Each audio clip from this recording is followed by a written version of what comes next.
Si je cherche des légendes, et des légendes issues de la tradition orale, qui pourrait bien posséder encore ces savoirs? Mais oui, les conteurs et les conteuses.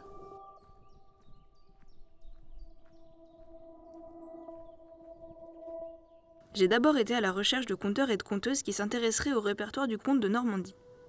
La réalité est qu'il y en a très peu. J'ai quand même rencontré 2 conteuses, Claire Garrigue et Marie Lemoine, dont certains de leurs spectacles se nourrissent d'éléments de la tradition orale normande. Je voulais savoir comment elles constituaient leur répertoire d'histoire. Marie Lemoine me raconte un de ses spectacles.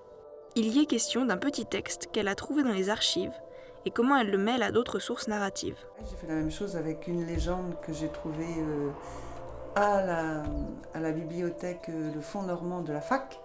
C'est la Fée verte de la Torque, au Mont-Pinçon. Elle est située au Mont-Pinçon. Donc c'est pareil, le petit texte il est assez court, mais comme c'est la Fée verte de la Torque qui descend sur les noces, tu vois, elle a des grandes ailes grises dans le dos. Alors on l'a décrit quand même dans le texte que j'ai trouvé, où elle porte une robe de lierre, une robe en toile de lin, avec des feuilles de lierre piquées à même l'étoffe, des rameaux de chêne feuillus en bord de l'ourlet, tandis que dans son dos, 2 grandes ailes grises la soutiennent dans les airs. Et elle vient se poser devant la bru. La bru, c'est la mariée autrefois, la mariée c'est la bru et l'homme c'est le brumant. Donc elle vient se poser devant la bru, et puis elle l'embrasse, elle lui glisse un anneau d'argent au doigt et elle lui dit mon enfant, tu es jeune et jolie, aime ton mari et sois heureuse, vivez, aimez, ama, vis et aime-moi.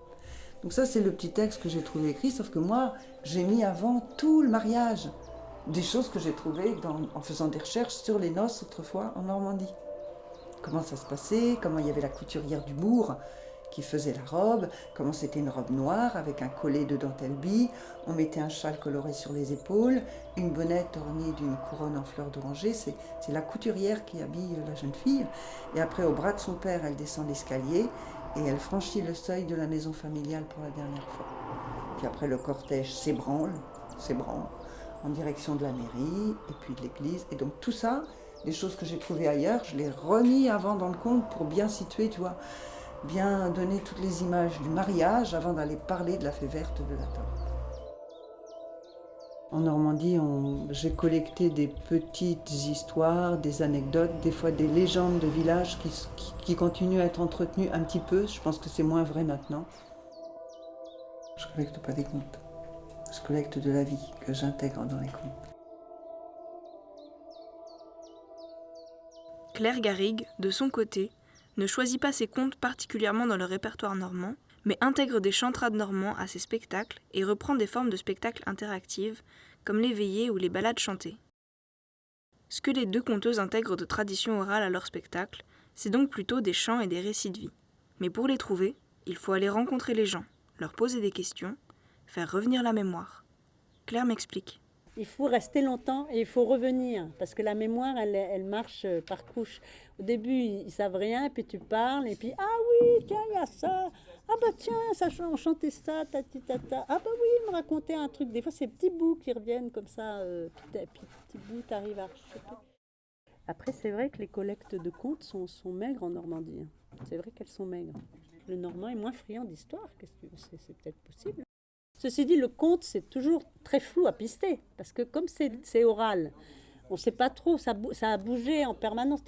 C'est comme les églises reconstruites, il y a une arche du 11e, il y a un vitrail du 15e, il y a une tour du 17e, parce que ça n'existe pas des choses qui restent en l'état sans bouger, surtout de la parole, ça n'existe pas. Chapitre 2. Je m'entoure de collecteurs.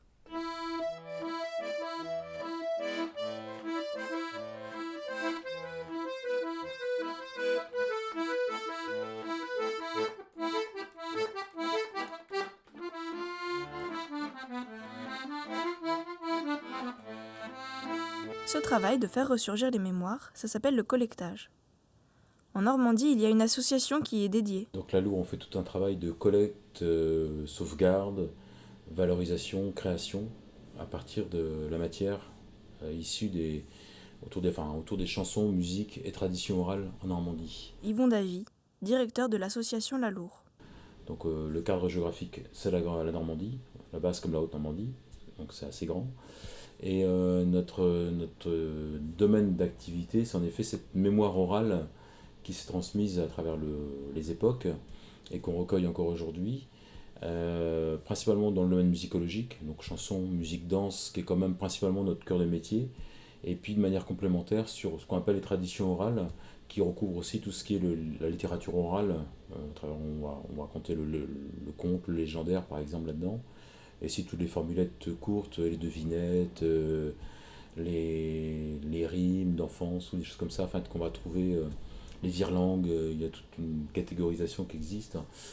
Et puis, quand j'ai tradition orale, c'est aussi au sens plus large, par exemple les traditions populaires qui se sont maintenues à travers le temps, qu'on va retrouver au travers notamment du calendrier social, hein, donc tout ce qui est rituel, et on va essayer de recueillir les savoirs des gens aujourd'hui, sur des époques souvent qui sont révolues, et on fait tout ce travail en effet par la collecte, de sauvegarde d'une mémoire qui serait sinon en péril. Et comme ce qui nous intéresse, c'est pas seulement d'être des archéologues ou des conservateurs, au départ, ce qui nous a motivés, c'était justement de pouvoir articuler la connaissance autour de ces répertoires anciens, de ces traditions populaires anciennes, et la mise en valeur de ces expressions aujourd'hui, en les adaptant au monde d'aujourd'hui. Ce nous, dont Yvon parle, c'est toute la lignée de collecteurs qui ont commencé à s'intéresser à la tradition orale dans les années 70 et qui ont fait émerger le mouvement folk à cette époque. Leur démarche, c'était de rejouer ces répertoires qu'ils avaient collectés auprès des anciens, tout en les adaptant à leur époque. Ils ont initié un engouement pour ce répertoire et se sont constitués en petits groupes de collecteurs et en réseaux associatifs. Ce ne sont cependant pas les premiers à s'intéresser au domaine de la tradition populaire. Des initiatives dirigées par le gouvernement français avaient été mises en place avant eux. C'est l'instant histoire du collectage et on va revenir sur les différents termes qui ont trait à cette pratique, parce qu'ils se rapportent à des courants de pensée précis, souvent en conflit les uns contre les autres. On parle de folklore, de folk, de trad, et ces mots ont leurs nuances. On commence par le mot folklore. Le mot folklore, c'est un mot vachement intéressant, étymologiquement parlant, dans le sens où c'est l'étude du peuple. Il apparaît vers la deuxième partie du 19e siècle, et il vise à désigner justement ces études, cette discipline qui consiste à étudier la culture, justement, la culture populaire, la culture du peuple, dans ses différents aspects, que ce soit aussi bien le costume, le parler, le chant, la musique, etc., la danse. Dans les années 20-30, justement, on n'a pas encore vraiment de discipline scientifique vraiment qui émerge, et c'est sous cette terminologie de folklore qu'on appelle un petit peu cette quête des traditions populaires. En 1937 est fondé à Paris le Musée national des arts et traditions populaires, qui justement a une double visée, de construire une discipline scientifique, et en même temps avec une visée qui est aussi de faire connaître, de partager ces répertoires, par exemple, aujourd'hui, ou ces cultures populaires aujourd'hui. C'est un musée qui est assez innovant, dans le sens où il se définit comme musée laboratoire. Il va enquêter sur le terrain pour recueillir aussi les traditions orales. Et donc, on a une enquêtrice, Claudie Marcel Dubois, qui est embauchée dès 1938-39, et qui commence à faire des enquêtes de terrain, d'abord en 1939 en Bretagne, après il y a la guerre, donc c'est un peu mis en sommeil, et ça reprend dès 1945-1946. Et jusqu'aux années 70-80, elle va continuer à enquêter dans différents terrains en France et en Outre-mer, etc. Pour autant, ça reste peu d'enquêtes, somme toute. C'est pour ça qu'au bout d'un moment, et puis comme elle n'a pas donné du tout accès à ces enquêtes à tous les gens qui étaient curieux, notamment les chevelus barbus dont je te parlais tout à l'heure, elle a dissuadé plein de gens de se dire le Musée national des arts et traditions populaires, c'est une élite, c'est destiné aux chercheurs patentés, puisque c'est comme ça, nous on va faire nos propres enquêtes. Et puis, et au final, ce qui s'est passé, c'est que le mouvement associatif a produit beaucoup plus d'enquêtes que le Musée national des arts et traditions populaires. Mais en tout cas, ce qui est intéressant dans le Musée national des arts et traditions populaires, c'est qu'ils ont lancé quelque chose. Et on parle plutôt de folklore à la fin des années 30. Il se trouve que pendant la guerre, Vichy, le régime de Vichy, s'est largement appuyé sur le retour aux traditions. Et donc, dans la guerre, certains tenants du folklore, notamment des groupes folkloriques qui avaient commencé à se constituer, n'ont pas toujours eu une ligne très claire par rapport au régime de Vichy. Si bien qu'à la sortie de la guerre, la notion de folklore a été un petit peu entachée de compromission avec l'occupant. On a cherché à dissocier par la suite deux choses. D'une part, une discipline scientifique qu'on a qualifiée sous le nom d'ethnologie ou d'anthropologie, et avec des filières spécifiques, notamment l'ethnomusicologie, etc. Tu as d'autres sous-filières, on va dire. Et d'un autre côté, le folklore, où le mot est resté, ou qui était plutôt cette idée de représentation, mais pas de recherche, de représentation, de valorisation, et où, à l'épreuve des enquêtes de terrain, on s'est rendu compte que les gens qui défendaient le folklore en costume n'étaient pas toujours les plus garants de l'authenticité réelle des répertoires, des costumes, et qu'il y avait quelques libertés qui étaient prises. Sauf que les groupes folkloriques, c'était pas que des scientifiques, au départ, des gens qui étaient plutôt qui cherchaient à valoriser une image régionale, parce que les groupes folkloriques sont très attachés à une image régionale, c'est groupe folklorique normand, groupe folklorique breton, groupe folklorique de telle région. Si bien que le mot folklore, le mot est entré dans une forme de désuétude. En anglais, le mot folklore est beaucoup moins connoté. Il a continué à conserver cette logique-là. Et quand le mouvement folk, issu de la folk song américaine, qui a donné naissance à toute ce bouillonnement autour des musiques traditionnelles dans les années 60-70, quand il est apparu, on a surtout cherché à se démarquer du folklore, donc c'est le mot folk qu'on utilise, et pas folklore, qui est un diminutif finalement, mais pour se démarquer de ce folklore, eux ils cherchaient à justement inscrire ces musiques-là dans l'aujourd'hui, et non pas dans un passé immuable ou idéalisé, non, le but c'était on hérite de ça, on en fait quelque chose pour aujourd'hui. C'est une logique, après 68, de contre-culture. On revendique les cultures populaires pour les opposer aux cultures bourgeoises. Pour compléter un petit peu la complexité du phénomène, le mot folk existe, et en France, dans les années 70, il recouvre plutôt quelque chose d'un peu généraliste. On parle de musique folk pour désigner une musique de gens qui jouent un peu de musique de partout. Ils vont faire une musique bretonne, après ils vont faire la musique de Centre-France, et après ils vont jouer une musique québécoise ou irlandaise. Mais c'est plutôt une logique généraliste. Tout ce mouvement de collecte qui a été conduit dans différents endroits a amené à une distinction entre musique traditionnelle et musique folk. Le mouvement folk, c'est pas forcément a pas forcément cherché la connaissance scientifique. C'était pas son propos. Alors que les gens issus de musique traditionnelle ont plutôt essayé de consolider la connaissance précise. C'est pour ça qu'ils ont beaucoup produit, les associations comme Dastum ont produit régulièrement des ouvrages, où ils ont fait des ponts, et beaucoup de gens qui sont issus de ce travail de collecte ont poursuivi des études universitaires et sont devenus certains ethnomusicologues. Donc on va situer plutôt cette idée de connaissance des répertoires précisément, et l'idée de les rejouer, quoi. On s'appuie, ce qui nous intéresse, c'est aussi de valoriser la musique qu'on a recueillie. Voilà. Ça, c'est plutôt les gens qui vont réclamer les musiques traditionnelles aujourd'hui. Et puis, t'as des gens qui réclament le néo-trad. On cherche à se renouveler par rapport à la génération d'avant. Donc, de folklore, c'est passé à folk, de folk, c'est passé à trad, de trad, c'est passé à néo-trad maintenant, ou alors certains disent les musiques traditionnelles de demain. Tous ces mouvements-là se reconnaissent dans ces musiques traditionnelles issues de l'histoire, on va dire, pour faire simple, qu'on reprend plus ou moins. Là, après, c'est une question de curseur. Tu bouges le curseur d'un côté ou de l'autre. Et qu'on s'attache à connaître plus finement sur le fond ou pas, quoi. Certains sont un petit peu dans l'écume des vagues, sur le dessus, et d'autres essaient d'approfondir. Quand tu les connais bien, tu es capable de les emmener vraiment dans des constructions intelligentes quand tu vas les métisser avec d'autres cultures, plutôt que juste la surface des vagues, quoi. Justement. Mais c'est un point de vue qui n'engage que moi. Historiquement, les premiers collecteurs s'intéressaient à la musique populaire. Et c'est le noyau central de l'activité de la Lour. C'est un travail impressionnant de pistage, de rencontres, d'analyse de photos pour reconnaître les musiciens aux noces, trouver des descendants de ces familles et demander s'ils ont encore des carnets de chants, s'ils se souviennent des chansons que chantaient leurs grands-parents. Mais le champ de collecte de la Lour tend à s'étendre, notamment en collectant des usages, des traditions populaires, des fêtes du calendrier social. On parlait de tradition, de calendrier social, etc. Les pratiques de feu, en fonction des endroits, anciennement, tu as des feux de Saint-Jean, des feux de... Bon.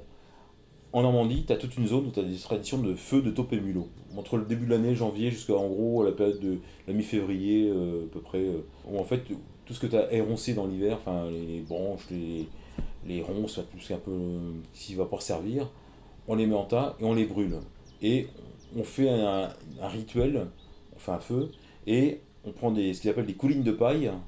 Donc tu fais une sorte de torche en paille, et tu cours dans les clos, donc dans les champs fermés, là où il y a des vergers, et tu chantes Top top les mulots, sors de mon kio, je te brûle la barbe et les os. Top top les mulots, sors de mon clos, et je te brûle la barbe et les os. Et avec plein de variantes, Couline Vololo, Pipo Bossé, enfin, des trucs un peu, tu te dis ce que ça veut dire. Et ça, c'est des trucs qui ont été relevés dès le 19e siècle, et on a encore beaucoup collecté là-dessus, nous, récemment, là. Encore aujourd'hui, tu peux enquêter là-dessus, il n'y a pas de souci, il y a plein de gens qui l'ont fait dans la région d'Atis de l'Orne, c'est un truc qui a été fait jusque dans les années 50, quoi. Et à ma question, qu'est-ce qui caractérise la culture populaire en Normandie? La réponse m'a particulièrement surprise. Il se trouve que nous, on fait ce travail-là en Normandie, mais c'est pas pour ça que la culture populaire qu'on va trouver en Normandie sera foncièrement différente de celle qu'on va trouver dans les régions voisines.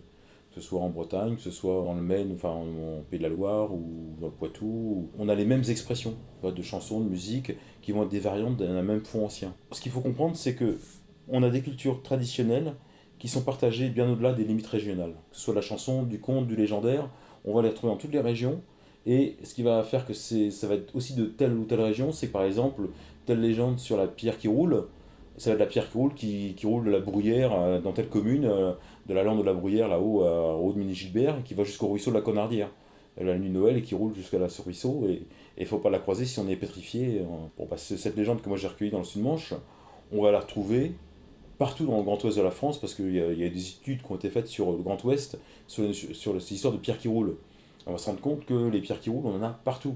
Sauf qu'elles ne partent pas de la Bruyère pour aller jusqu'au ruisseau de la Conardière, elles partent de tel endroit pour aller à tel ruisseau ou telle rivière, qui vont avoir un autre nom. Donc ce qui prime, c'est que d'abord on a un fond commun qui va circuler partout, et qu'après il va se localiser, il va se contextualiser en fonction de là où il a été adopté. On va trouver par exemple en Pays de Caux, donc cette région de Seine-Maritime qui se situe en gros entre Le Havre, Dieppe et Rouen, une sorte de presqu'île finalement. Il y a la Seine au sud, mais la Seine anciennement c'est vraiment un barrage en fait. Tu ne traverses pas la Seine comme ça, maintenant il y a des ponts, c'est assez facile. Mais anciennement tu as des bacs, et donc on ne prend pas le bac tous les jours. Au niveau des expressions de chansons, tu auras une tradition de ronde chantée qui s'est maintenue, donc une forme de danse très ancienne, ronde chantée qu'on va retrouver dans tout l'ouest de la France aussi, et puis ailleurs en France, qui est la forme tout simplement la plus ancienne de danse qu'on connaisse. Dans le reste de la Normandie, les rondes chantées se sont oubliées. Dans différents endroits de Bretagne, elles se sont maintenues. Si bien qu'aujourd'hui, quand on voit les gens danser en rond, les gens se disent « Ah oui, c'est des danses bretonnes ». Non, c'est pas des danses bretonnes, c'est des danses anciennes, des danses traditionnelles. Ce qu'il y a, c'est qu'en Bretagne, dans certains coins de Bretagne, pas partout, elles se sont mieux maintenues. Parce que la Bretagne est un peu plus à l'écart, et donc il y a des traditions qui sont mieux maintenues, et on a su préserver ces répertoires. En Normandie, là où ça s'est maintenu, c'est dans le Pays de Caux. Et ailleurs en Normandie, on a plutôt une tradition instrumentale. Donc plutôt quand les gens dansent, ils dansent pas au son de la voix, ils dansent plutôt au son des instruments. Parce que dans le Pays de Caux, comme en Cotentin, là il y a des rondes, mais il n'y a pas d'instruments. Donc les gens dansaient plutôt à la voix. Et donc on a vraiment, dans les chansons qu'on va recueillir en Pays de Caux, on a une forme de couleur, on a une couleur musicale. En Pays de Caux, par exemple, ils sont très tranquilles au niveau du rythme. C'est pépère quoi. Autant en Bretagne, tu as des rondes qui sont très soutenues, très rapides. Pays de Caux, c'est.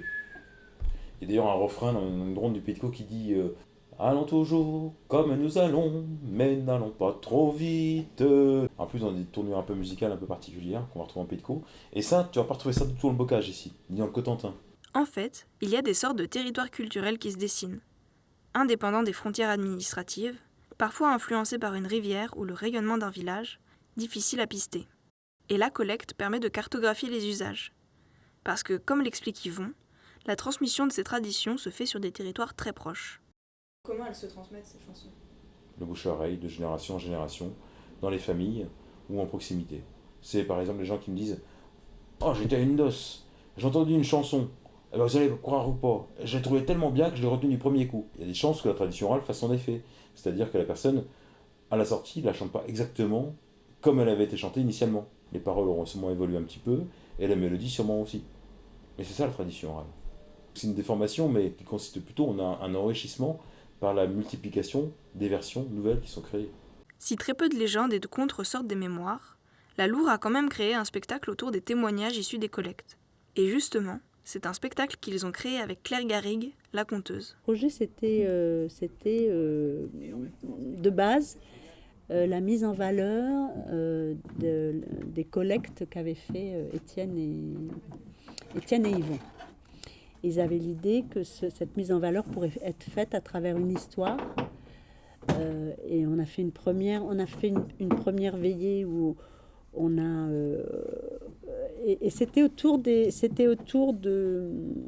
savoir-faire autour des plantes. Donc ils avaient collecté beaucoup de paroles ou de recettes chez les anciens. Et donc c'était comment valoriser ça. Donc il y avait une histoire, on mélangeait des chansons, on racontait les trucs. Et puis il y a quelque chose qui s'est passé auquel on ne s'attendait pas forcément. C'est que tout ce qui était les savoir-faire des plantes, en fait, faisait rire les gens. C'est-à-dire qu'on arrivait, un peu comme, tu vois, les pecnos qui sortent leurs feuilles de chou pour... là. Et c'était l'objectif inverse de ce qu'on voulait faire. On s'est retrouvés à moquer des choses qu'on voulait mettre en... Mais on n'a pas fait exprès, tu vois. Mais c'est tellement inscrit que c'est naze, quoi, que du coup, ça, c'est vite devenu un truc, une parodie, en fait, tu vois. Et donc, on ne voulait pas ça du tout. Donc, on a continué à travailler et on s'est demandé comment on pouvait rentrer ça. Et puis, de fil en aiguille, voilà, c'était ce truc, est née cette histoire donc, qui parlait d'un paysan du monde ancien, l'agriculture traditionnelle, donc dans lesquels il y avait tous ces savoir-faire, et petit à petit, avec l'histoire, ça s'est transformé. Il y avait l'apport des moteurs, l'apport des engrais, etc. Et puis l'agriculture intensive qui prend le pas par rapport à l'agriculture traditionnelle. Comment de 15 ou 50 dans les champs, tu n'es plus que tout seul dans ton truc. Et puis et avec le questionnement de... c'est comme si les problèmes, ils arrivaient... ça fait allez, on va dire que ça fait une quinzaine d'années que les problèmes de cette agriculture commencent à nous sauter à la figure. Mais au début, c'était pas un problème. Au contraire, c'était que des avantages. Jean des Buissons, c'était donc un spectacle qui mettait en avant le collectage, mais pas de traces de légendaire. Marie Lemoine, parce qu'elle associe les récits de vie aux légendaires, passe par les recueils de contes et de légendes normandes. Mais le répertoire des contes, maintenant, il est dans les livres. Il n'est plus que dans les livres. Tu vois, il n'y a plus de personnes qui les ont entendues dire. Déjà, les chansons, si, la Loure, elle collecte encore des gens qui chantent et qui se souviennent de chants qu'ils ont entendus chanter dans leur enfance et ils se rappellent bien des chansons. Mais les contes et les légendes, non. Je te dis, à part des petites légendes de village comme ça qu'on pourrait avoir. Quand je lisais justement tous ces recueils de contes, la plupart du temps, ça avait été écrit. Alors, est-ce que toi, tu sais si ça a été des contes qui se disaient et qu'un jour quelqu'un a décidé d'écrire et de poser sur le papier? Oui, c'est ça, comme dans tout collectage, comme Grimm, comme les frères Grimm. Oui, c'est qu'à un moment donné, il y en a qui se soucient que ce soit préservé, tout ça. Donc il faut les mettre par écrit, que ce ne soit plus que dans l'oralité. Et donc pour les contes normands, ça a été pareil, parce qu'on trouve plein de versions différentes, des fois en Haute et Basse Normandie. Même des fois dans le Bessin par rapport à la Plaine, c'est le même récit, mais un petit peu différent, quoi. Et ils changent d'endroit ou pas? Non, ça reste... Oh, ça peut... Bah oui, toutes les histoires de fées. T'as par exemple la fée du château de Gratteau, mais c'est aussi la fée d'Argouges, et c'est toujours à peu près la même histoire. C'est une femme qui dit... c'est une fée, et en fait un homme la séduit, l'épouse, et elle dit je reste avec toi, mais il ne faudra jamais prononcer le mot mort. Et à chaque fois, c'est toujours un petit peu la même histoire. La fille est un petit peu longue à se préparer un soir pour un dîner avec les invités. Et l'homme lui dit, avec des variantes dans la façon de le dire, « Madame, vous êtes si longue à votre toilette qu'on vous croirait partie quérir la mort. » Donc ce sera chercher la mort. Tu vois, mais c'est la même phrase. Et donc, en entendant ça, il a prononcé le mot. Et donc, elle s'envole par la fenêtre. Et des fois, c'est l'empreinte du pied, des fois, c'est l'empreinte de la main qui est sur le bord de la fenêtre. Les oreilles pleines d'histoires de fées et de chants anciens, je décidai naïvement d'aller à la rencontre de mon village et d'appliquer la même méthode que les collecteurs. En allant questionner des personnes qui avaient grandi et vécu sur ce territoire, je finirais bien par trouver des légendes, des anecdotes. Ma rencontre avec mon territoire se faisait au travers de ses habitants et de ce qu'ils racontaient sur le lieu qu'ils habitent. D'ailleurs, je comprenais mieux pourquoi Claire Garrigue et Marie Lemoine, les conteuses, avaient fait des spectacles de récits de vie et de chants traditionnels. Ce qui ressort du collectage et ce qui est encore présent dans les mémoires. Les chants parce qu'ils s'ancrent profondément dans les esprits et dans les corps, tout comme les danses, les traditions et les gestes.